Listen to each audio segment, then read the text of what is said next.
মহিলাদের এত জঘন্য অবস্থা, বহু মহিলার প্রয়োজনে কুফুরি কইরা, তন্ত্র মন্ত্র, এমন কোন জাদুকরের কাছে গিয়ে হইল কুফুরি কইরা, শিরিকি কইরা হইল স্বামীরে তার বাপমার থেকে, পরিবার থেকে আলাদা করবেই করবে।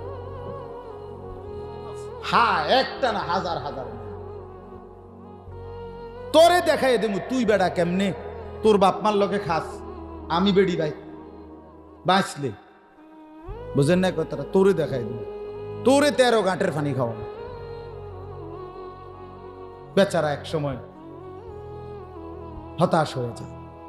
আহা, ঝগড়া করতে করতে, ফাসাদ করতে করতে এক সময় সব এলোমেলো হয়ে যায়, লন্ডভন্ড হয়ে যায়, কিচ্ছু আর পায় না।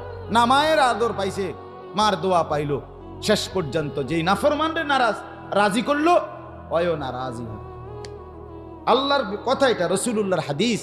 আল্লাহর হুকুম বাদ দিয়া, আল্লাহকে বাদ দিয়া, দিন বাদ দিয়া যে কোনো মাখলুককে আল্লাহকে বাদ দিয়ে সন্তুষ্ট করে, খোদার কসম নবী বলছে, আল্লাহর ওয়াদা, বান্দা আমি তোকে অচিরেই ওই বান্দাকে দিয়ে কষ্ট দেব। তুমি